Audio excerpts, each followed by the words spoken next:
Hey everybody, and welcome back to Kerbal Space Program RP-0.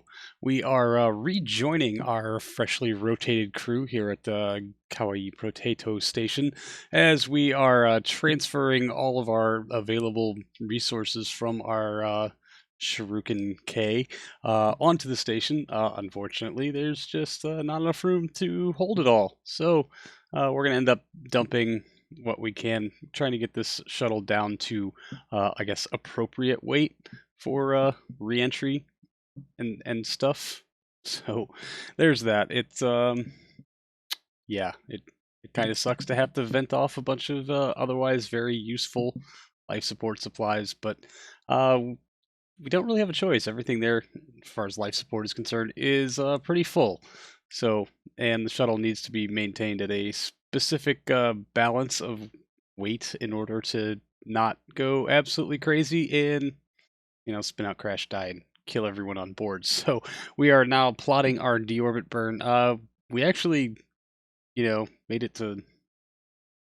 I don't know. We're getting closer on making it to Florida. I think we made it to Louisiana a few times. A few times in Texas. A few landings in like Baja area-ish. So we'd really like to, try to put this down on a real runway, just for like legitimacy's sake. And it's been kind of elusive lately. So there is our deorbit burn, and we are now orienting ourselves for reentry. A little bit of nose down until thunk. There's Atmo, and we're oriented pretty well. I should say. So we'll just try to coast for as much as we can, shifting our weight to our aft tanks. There just isn't a whole lot of fuel left to really kind of keep balance, but we'll let atmospheric autopilot do a lot of the heavy lifting on that. And I think really we're just a little too butt heavy, unfortunately. But we'll just keep bleeding that fuel off through vigorous use of RCS, trying to keep ourselves orientated and hopefully turn enough of this drag into lift so that yeah, sure enough, we can sail right over Mexico, maintaining speed. Now we're about 700 meters per second shy of our estimated speed needed to reach Cape Canaveral.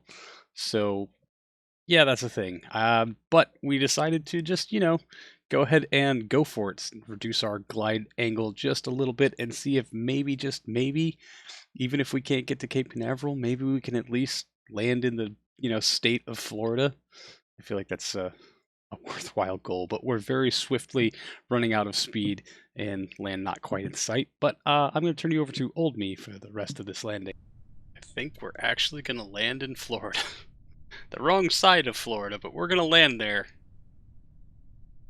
Oh, yes, we are. I wonder if there's a runway over there. Typical Florida 4 p.m. thunderstorms. Right? Every day like clockwork. We can get rid of both of these. Anyone see anything that resembles a runway? We do not have a lot of speed to spare, so maybe we'll just hope one appears magically in front of us. Oh, atmospheric autopilot, you are blocking my window that I need. Altitude 3 kilometers. In about 5 seconds, we will officially be over dirt. Go get your fix. Wait, is that a runway?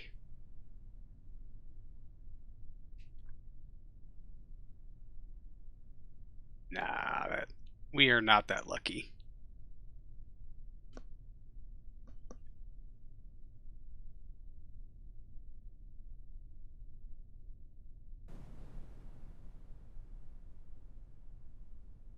Yeah, go for it, Luci, please.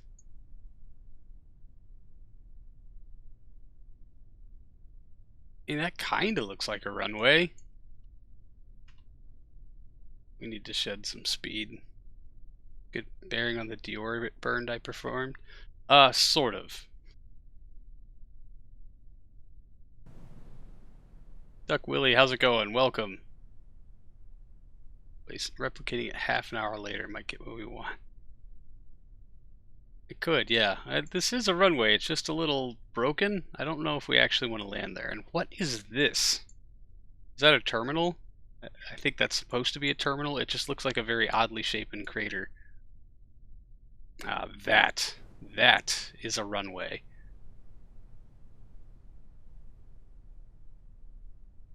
All airports in Florida, Louisiana, and Texas have to maintain ready status every time we deorbit a shuttle. New Flight Simulator looks great.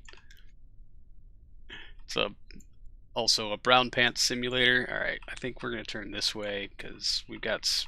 No, we do not have that much speed to shed. Let's get in there and get this done. What we have is altitude. And, turns out, no, that's wrong.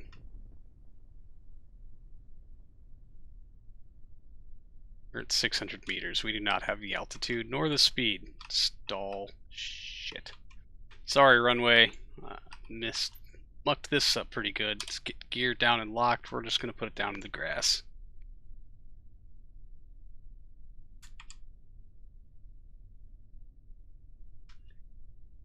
Alright. 150. We are way too slow. This is not going well for me.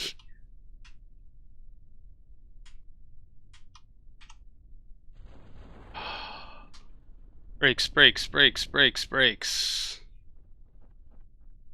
Holy shit. Whew, okay. That sync rate was giving me a small heart attack. Yeah. Hooah. Well, with one cruise successfully landed, it is now time to hopefully successfully land a second crew. This is our next crew for our lunar research station. They will be cycling down to the base on the Lunar Uber 2 once we have all the crew aboard and we've fully refueled the vehicle, something I neglected to do beforehand and really should have. Now the station's actually in a pretty good place to just go ahead and make the inclination adjustment necessary because, well, we still need to put a little bit more inclination on that station to make sure it directly flies overhead, but we will worry about all of that probably at a future date. So there is our initial deorbit burn with most of our inclination change made at as high of an altitude as really we could muster, and then just a nice little bit of enjoying the view, the beautiful moon below us as we make our way down to the surface. I think it is going to be another nighttime landing. So here is our next node to finish correcting our inclination once we have a little bit better idea of where exactly the surface space is going to be relative to our descent path. You know, the moon's rotating, we're in orbit, all the things are moving, so we've kind of got to make these on-the-fly adjustments if we want to perform a very nicely targeted landing. So a few more touches on our inclination. Eyeballing all of this stuff makes it a little bit more interesting, I feel. And being back here in 1.1.3, I never really trusted Mech Jeb landing guidance, and really I just think it's more fun to land things flying manually. I feel like I'm actually playing a game. And yeah, here's this weird thing where we're traveling straight, but the moon's rotating, so like it looks like we're kind of turning sideways as we make our descent. Always fun to watch as we cross over the pole of the moon. And now we are making our second terminal braking burn to just kind of bring ourselves, slow ourselves down so we can get set up for actual terminal descent. Timing of these nodes becomes very, very, very important if you want to actually hit your target. So this is where we are going to bleed off most of our speed for landing. So we set up those nodes to kind of give us an idea of how long the burn is going to take so that we can give ourselves adequate lead time to not overshoot and hopefully not overshoot, which would cause us to spend fuel burning radial out, I guess, is the direction, like we're doing right now, to kind of buy us some time, bring that apoapsis closer into us so that we can make these last few final corrections in our orbit. And for some reason, our action groups on our Lunar Uber 2 got all kinds of mucked up. Guess the docking of our lunar taxi. Forgot if it was Crush, Nemo, or Dory that made this trip. Anyway, the action groups that usually exist on our Lunar Uber for engine shutdown have been replaced with everything you see here. Deployment, cargo bay doors, Force Miko. Those are actually action groups from the Shuriken. So that's an interesting new phenomenal bug that we have going on here. And I realized that we were still descending too fast and did not have nearly enough oomph to slow us down in time. So we did an emergency activation of 2 engines to help us bleed off speed. We're now running on our single core engine instead of our 4 outer engines. We usually do this stage on a single engine because it, well, varies really depending on how much fuel you've burned off, but gives us a little bit less than 1 TWR on descent. We can compensate for the rest of it on those RCS thrusters, which give us about another half engine or so worth of thrust, and we are trying to bring ourselves down within range of that crashed supply pod from a few episodes back so that we can refuel from it, most notably. And there's our last bump. Touchdown. Unfortunately, we're just a little too far away from our target. These Kerbal attachment system pipes will only extend about 25 meters or so before they need to be bridged, given a link point basically, so we can extend longer. But we do have a plan for that, so we are going to get our trusty engineer, extend the ladder, and start getting to work. This is Stephen Hudson, our mission engineer. I think this might actually be his first flight. He could be a new hire to the program, out on his first expedition. But at least he has a drill. But what I don't think we have over here is connection ports. So we're going to have to make a big jump over here to our Project Saline mother station to collect the parts we need to refuel our ascent vehicle and make sure that the crew can get back into orbit safely. That is our first priority, always, is making sure that our freshly landed crew can actually go home. Should there be some sort of rendering emergency that lifts the base off the ground and slams it back into the surface with such force as to destroy stuff and, you know, maybe break our life support things. Unfortunately, the base is also rolling. This is all sped up footage, sped up about 4 times. So this inching along was actually barely noticeable during the live stream. I guess, yeah, we figured out that our attachment ports are in these crates, which are inside the storage bays, which makes things extra difficult, because now we have to first pull out the crates and then find the parts we need, gather them up. We'll put the crate back on our back so that we can once again dump it back inside, although we are going to need one of these crates and its contained supplies to accomplish the objective that we have of being able to refuel our Lunar Uber. Unfortunately, carrying all this extra weight also means that jumping is going to be particularly useless. Running was not going so very well, so we thought maybe we'll just put the crate down on the lunar surface, which has the same friction consistency as a ice cube, and push it. However, that proved to be just as slow, so I think we'll just deal with the wiggly crate butt and go ahead and just truck this thing the 100 or so meters across the surface and, well, try our best to get it into position. Now that we have our 4 connection ports, we can absolutely, I guess, do what needs to be done to get our Lunar Uber to refueled. We burned way more than what I guess would be typical for a descent landing. We were coming in just a little bit heavy, but not so much, I think, that we wouldn't be able to get back to orbit and provide an emergency rescue. It's just less fuel than I think I'd like. So our first port is down and connected, thanks to our bridge crate, which we are going to fuel with very toxic fuels and then pump them across into our Lunar Uber ascent vehicle via crate-mounted fueling, of course.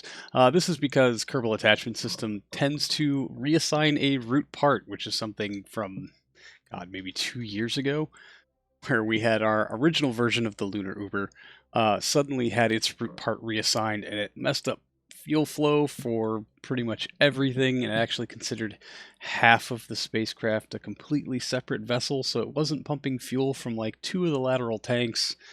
It caused a huge balance issue. It almost cost us a crew. It was just bad, and that was for our Rosalina Memorial lunar station. It was, I don't know, a lot easier to get to because it was much closer to the equator. But now that we have our, fueling crates hooked up, we can do the extremely exciting thing of dumping very toxic reactive fuels through a singular pipe via a crate into another crate and slowly watch the mass shift its way over as we start to drain out the last remnants of fuel from this almost successful supply run mission. And it does a pretty good job of it. So that's 4 more tanks full. Now we actually have a little bit left in this belly tank down here, which is excellent because we do still have a few more fuel tanks to fill up here. And of course, they're tiny, so this fueling actually takes an obscene amount of time. This is just one of the other small bits from 1.1.3 that I'm not a very big fan of, is you can't just, time warp through a fuel transfer to make it go faster. Because that's a quality of life improvement that I would just love to see, but I don't know. this is what happens when you have 4 years invested to a save, I guess, is you just have to learn to live and deal with the bugs. Now, there is quite a bit of fuel left in this resupply pod, so we're just going to borrow some parts here and kind of make an ad hoc fuel reserve tank that we're going to mount here to our little crate. Because, hey, why not? It's surface mounted. It's not going to go anywhere, really. And I think, honestly, if we wanted to have the fuel pressure needed to actually fuel up the next Lunar Uber to come down here, this won't be enough for a total ground-up refuel, obviously. We almost completely drained every drop of fuel that this supply pod landed with, and there's, I don't know, a small fraction remaining. But it still does give us a chance to save some of this fuel and use it again next time. There is some nitrogen tetroxide left over. That's from just thruster imbalance. I think all the tanks on there are weighted for the main engine and not for the RCS ports. So we do a lot of corrections on those RCS ports, and they burn fuel at different rates. So we are kind of left with a little bit of nitrogen tetroxide left over. It's pretty standard, and honestly, it's just gonna help with the inevitable demolition. So the bomb has been planted. We're gonna set the timer for 50 seconds and then run like hell. Great time to plow yourself into the surface there, buddy. And since actual shrapnel's not a thing, we will take cover. Kaboom. And just like 5 or 6 less parts that we have to deal with as far as screwing up our render rate, or our frame rates, I should say, which are absolutely abysmal. Even though this footage is sped up 4 times, it's still probably only running at what would be considered 1.5 or 2x speeds if we were to get an actual, frame rate out of this. But we do have probably a couple hundred parts here in this surface installation, but in order to get all of our crew in it, we're going to have to transfer people around through it. So now that Lunar Uber 2 is taken care of, fully fueled and ready to make its ascent should the crew need to, we're going to fly the rest of our crew on over to the research station and get them working on stuff. We do still have a bunch of data in this thing, although the science rate is not all that great with only one rather low-skilled scientist on board. It's still something, and every little bit of money we can radio back certainly does help the space program achieve its long-term goals. So there's another faceplant into the station, and now our crew is successfully aboard. They've got about 2 years to go, and well, that's going to do it for this one, everyone. Thank you so much for hanging out. I really do appreciate it, and I will see all of you in the next one. So until then, see you later.